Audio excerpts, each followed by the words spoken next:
Bose Einstein সংখ্যায়ন তত্ত্বের শতবর্ষ ও রামানুজন জন্মদিবস উদযাপন করলো বিবেকানন্দ বিদ্যাপীঠ। সেই উদ্দেশ্যকে মাথায় রেখে বিদ্যালয়ের কর্তৃপক্ষ আজ স্কুলের মধ্যে ছাত্রছাত্রীদের সজাগ করার উদ্দেশ্যে সায়েন্সের এক্সিবিশন হচ্ছে বিদ্যালয়ের প্রাঙ্গণে। আগামীকাল রামানুজনের জন্মবার্ষিকী উপলক্ষে দুটো শ্রেণী একসাথে করা হচ্ছে ম্যাথ পার্ক, ল্যাব এছাড়াও সায়েন্সের এক্সিবিশন রয়েছে বলে জানান স্কুলের প্রধান শিক্ষক সৌমেন সাহা। শহরের প্রতিটি স্কুলকে আমন্ত্রণ জানানো হয়েছে। বিভিন্ন স্কুল থেকে শিক্ষক শিক্ষিকারা তাদের ছাত্রছাত্রীদের নিয়ে এসেছে আমাদের স্কুলে, এমনটাই তারা জানিয়েছেন। এবং আগামীকাল রয়েছে ওয়ার্কশপ অষ্টম এবং নবম শ্রেণীর জন্য।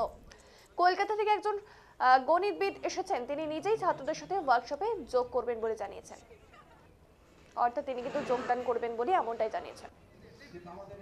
অনুষ্ঠানের আরো কিছু ভাগ রয়েছে।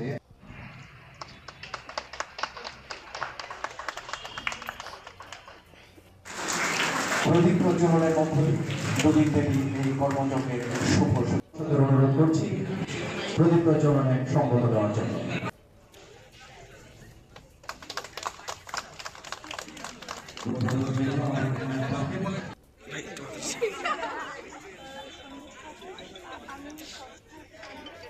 তত্ত্বের এবছর 100 বছর হচ্ছে।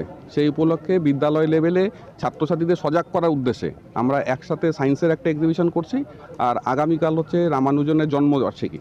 সেই হিসাবে আমরা দুটো জিনিস একসাথে এনেছি, যেখানে ম্যাথ পার্ক, ম্যাথ ল্যাব এগুলো আছে। তাছাড়াও আমাদের সায়েন্স এক্সিবিশন, এই দুদিন ধরেই সায়েন্স এক্সিবিশন চলবে। সেখানে শহরের বিভিন্ন স্কুলকে নেমন্তন্ন করা হয়েছে, তারা তাদের ছাত্রছাত্রীদের নিয়ে এসছে এবং এছাড়া আমাদের ছাত্রছাত্রীরাও এখানে অংশগ্রহণ করেছে। হাতে কলমে বিজ্ঞানের পাশাপাশি হাতে কলমে অঙ্কও হবে? হ্যাঁ, এখানে হাতে কলমে কালকেও আছে আমাদের ওয়ার্কশপ অষ্টম এবং নবম শ্রেণীর জন্য। কলকাতার থেকে একজন গণিতবিদ এসছেন, উনি ছাত্রদের সাথে ওয়ার্কশপ করবেন।